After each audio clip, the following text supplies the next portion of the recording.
Activa tu voz. Activate now. Speak up, speak out. Get involved, get involved. Engage-toi. Take action. Aktiviere deine Stimme. We're union and we're proud.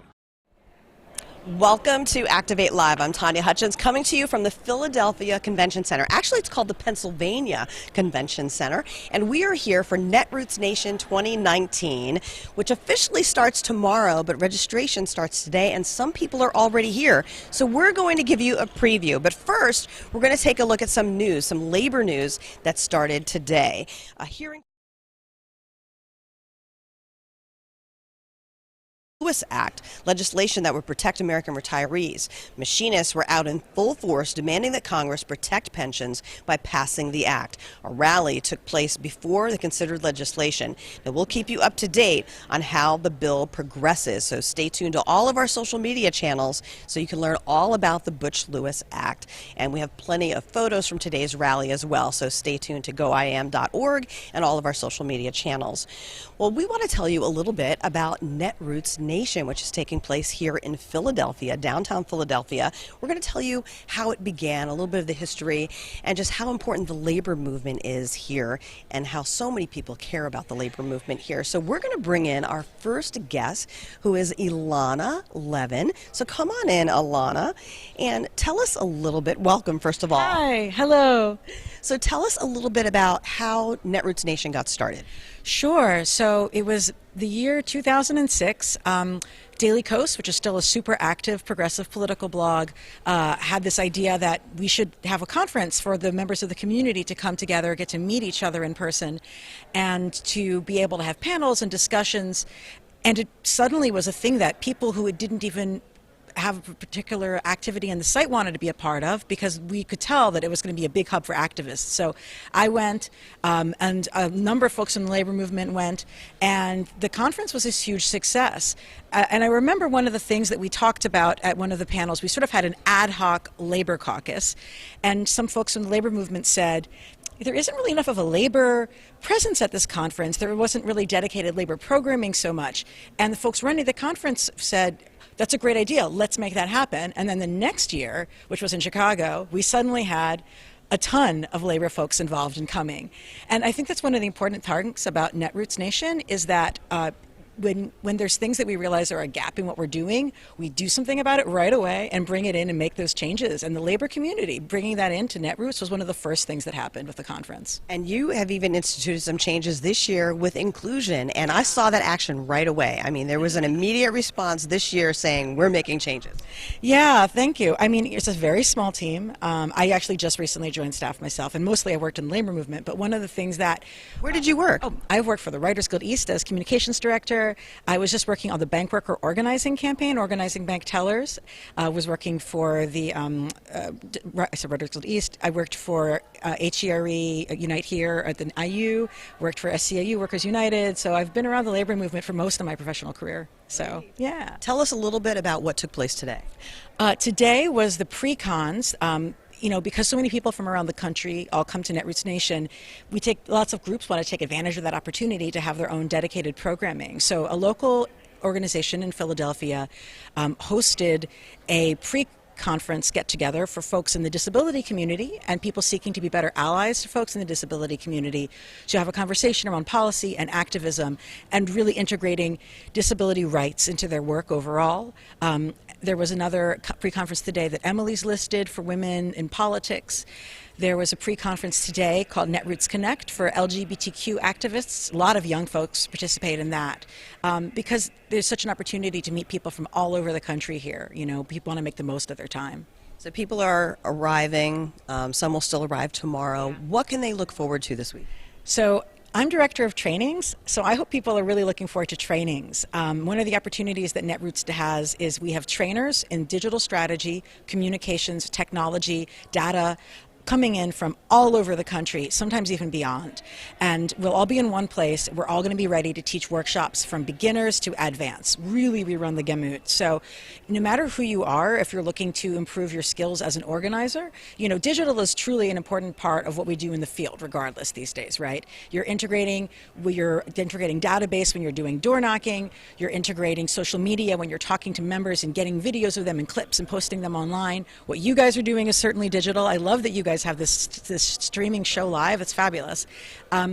So we're all sort of including digital in our work, and there's trainings for all of that at the conference. So I'm super excited to get folks coming to those. I'm also excited about the fact that whatever city that you're in, you have some sort of action. What's happening this week here in Philadelphia? Yes, so on Friday, our locals committee put together a march that's going to be from the convention center to protest against ICE concentration camps and to protest against the mass incarceration.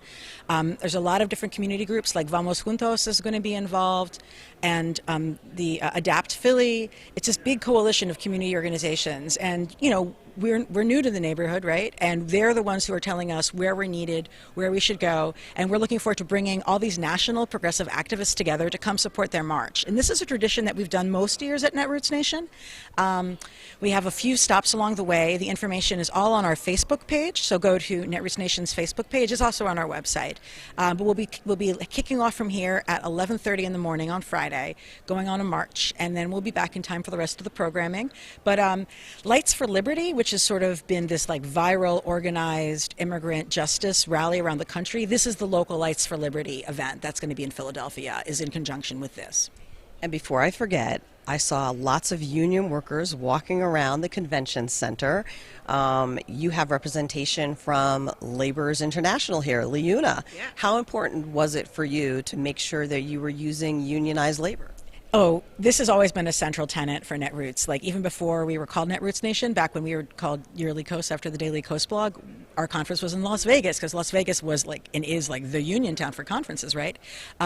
So we always focus on making sure that we're able to include local labor in as many ways as possible. Yeah, we're in a union convention center. The hotels that we're partnering with by and large are labor, and Unite Here has asked us to collaborate with them in terms of making sure that the Marriott workers who are organizing now are also part of the conference and part of the campaign. One of the Marriott workers will be speaking from the big stage on Thursday night's opening, so folks will be able to hear their story about what it's like working at the non-union hotel as they're fighting to organize. Anything else you'd like to mention? I encourage all labor unions to send members and staff. I see always a lot of staff come and send staff, but send your members too. Whenever I used to bring members from my unions with me to the conference, they were always just so amazed at how many people there were from all over the country who cared about unions and cared about their work. So this is a great opportunity for your members to build national connections and really have their voices heard by a national audience. Okay, thank you so much for joining us, Elana Levin. Thank you. Thank you. So you heard all about this week with Netroots Nation. There's so much here. People are just starting to arrive today, but they will be here shortly. So you heard a little bit about the history of Netroots Nation. So I'm just going to flip my page here because we want you to join the conversation. So if you're watching on Facebook, on Twitter, or on YouTube, I think you can use live chat on YouTube if you'd like to do that. Just reply to this video on Twitter if you'd like to make a comment. Let us know if you have ever been to Netroots Nation before or what you'd like to see out of it. Tell us, what you got out of it if you came here in the past. So comment, activate your voice if you can.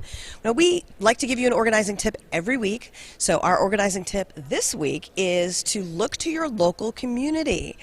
So good union jobs help our schools, churches, small businesses, and more. So spend some time in your community communicating who we are and what we do as union members. Let us know in comments how you interact with your local community. Now, one of the things I wanted to point out before we go to our next interview is that we've already had people stopping by our booth here at Netroots Nation asking about how we're going to endorse for our 2020 election, and we told them about iam2020.org. Well, IAM2020.org is where the machinist union members can go and register and vote on who they think the IAM should endorse. So there's already some buzz around that. So we just wanted to remind you about that website, IAM2020.org. If you're a machinist union member, go to that website, register, and activate your voice about who you think the IAM should endorse, because our international president says that he wants our members to have the voice in who the IAM endorses. So if you are just joining us, we are at Netroots Nation 2019 in Philadelphia in the Pennsylvania Convention Center, and our next guest here is Josh Wise. Thanks for coming on in, Josh. Here's Josh. So first, I'd like you to tell us a little bit about your union background. Yeah, sure. So I've been a member of the Musicians Union for a little over 12 years. I actually got started doing that when we founded the Twin Cities Labor Chorus in Minnesota, and I directed that for about 10 years. And then just a couple of years ago, I became a member of the Interfaculty Organization, which is the faculty union for Minnesota State. I started teaching college. That is wonderful. Let's see, we have something in common because we're both in two unions. I'm in the Machinist Union and in SAG-AFTRA, so I love the fact that you're in two unions. Now tell us a little bit about what you're doing now and why you're here at Netroots. Well, I'm actually here at Netroots in a different capacity. I've sort of bumped around the leftosphere for a while and done a fair bit of organizing. And recently I started working at Public News Service, which is a newswire for public interest and social justice news. And we partner with organizations all around the country to uplift marginalized voices and tell those stories. Excellent. Yeah. What are you looking forward to this week here at Netroots? I'm really looking forward to connecting with other people who are working in the media. Coming from one of the arts unions, I've always been struck by the power of art and narrative and media to change social conversation. And right now, I'm kind of exploring how do we create a different form of news that can do that. And so that's what I'm interested in talking with folks about. Great. Well, thanks so much for stopping by. We appreciate it. Yeah, thank you. Okay, good luck this week. So you two can join the conversation. Let us know what you think about Netroots Nation, and let us know if you've ever been here before, what you'd like to see. If you are a communicator for your local or district, let us know what type of help that you need. There are so many workshops and trainings and plenaries, and there are keynote addresses here at Netroots Nation, and we'll try to bring you a recap at the end of the week to let you know what's been going on. So activate your voice, comment on this video, whether it's on Facebook, you can reply to the video on Twitter, and also you can use live chat on YouTube. So we have another guest. We told union members just stop by the booth because we want to hear their union stories. So come on in. We have Kim. Do you pronounce it Yaman? Yaman. Yaman. We be Yaman. We be Yaman. Okay, come step in to the screen here. So Kim, tell me a little bit about how you were first introduced to unions. I was born union. My grandfather, Ralph Alonzo Erickson, was the president of the AFL-CIO Teamsters in South Dakota and in Minnesota. And so this was just part of our growing up. And my father was also a carpenter who was union. And then I became a union steward for AFSCME in Minnesota. And what made you decide to be a steward? What made me decide to breathe? Good answer, right? So I was voted in as secretary for AFSCME while I was breastfeeding my first daughter. And my granddaughter is here now volunteering. And we are total union. My Sluts Vote button has the union bug on it. Hold that up again. Hold that up high. Here, you can even go straight to the camera. Put it right there. There you go. See that? Union bug, right on it. That's awesome. So how important is it to you, even knowing at this conference, that the conference is using union labor to set everything up? Oh, we won't go somewhere that doesn't have union. It's not right. That's not anything that we stand for, is to have workers who have absolutely and utterly no say and are subordinates to someone else who's profiting off of their labor and their lives. I mean, this is a lot of time you spend at work doing something, and you deserve to be represented and to represent yourself and have your voice heard. And there's just no way we would do this any other way. You just answered my next question then, because I was going to ask you what your message was to the non-union workers out there. So if you have anything you'd like to say to them. I do. You deserve fair wages. You deserve other compensation. You deserve health benefits. You deserve sick days. You deserve workers' comp. You deserve all of these things and more. You deserve them. You earned them.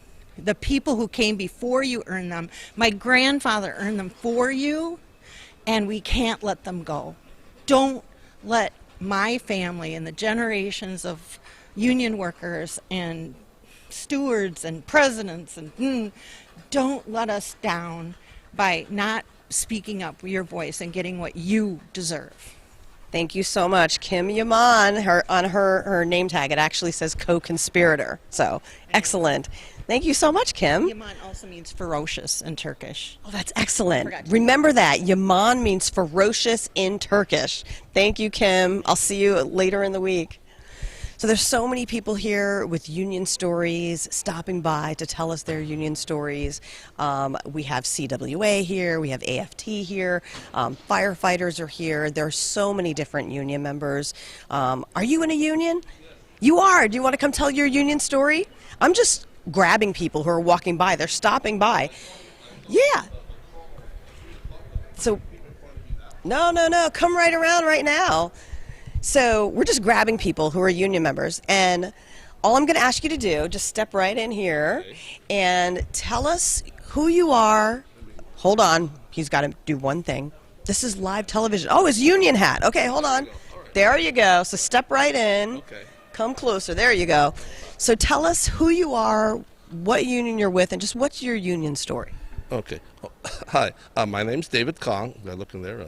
Yeah, look at me. It's okay. Okay. Hi, my name's David Kong. I belong to the California School Employees Association. So our union is composed of like bus drivers, all the supports of bus drivers, secretaries, technical support, as I say, bus drivers, custodians. So all the support folks that run our California public schools. So when and how did you first join? Oh, I joined because I got a job, and so at a high school district. So I joined at the high school district, and I didn't really become really active in the union. But later on, I got another job at the County Office of Education in Monterey County. It's in Salinas, California. You probably don't know where it is, but so yeah, okay. So. Then I got more active in the union, so because we have so many union members, they're working 2 or 3 jobs or something, and they're kind of like on the lower end of the economic scale. And then when we have economic recessions, they're the first ones to get laid off. It's just it's just terrible. So actually, I belong to the state. There's a state committee for political action, and so. What we do is we go to Sacramento and we advocate for our members, for labor and all that. And what are some of the issues that you advocate for? One of the things I believe this is a big issue in California is charter schools. So we're trying to have them pass laws to make charter schools follow the same laws as all the other public schools in California. So we all follow the same rules, but they don't have to follow the same rules. And so it's totally Make it more fair. Make it more fair and make it more accountable for people. Absolutely. What are you hoping to get out of Netroots Nation this week? I'm hoping to meet more people and to learn more skills in terms of organizing and probably social media skills. Great. Yes. Well, thanks so much for stopping by. Tell us your name again and your union. Sure. My name is David Kong. I'm with the California School Employees Association. Thanks for sharing. Hi, Ben. That's our president. Yeah. Aw, Ben, the president, he wants to say hi. Hi, Ben. Thanks for stopping by. We appreciate it. Okay. So more and more union members are stopping by. It's kind of fun when you just grab people. We kind of told people on Twitter that they could stop by and tell us their union story. So we're so glad that everybody has done that. We will have staff here from the AFL-CIO is on the way, our umbrella organization of so many unions.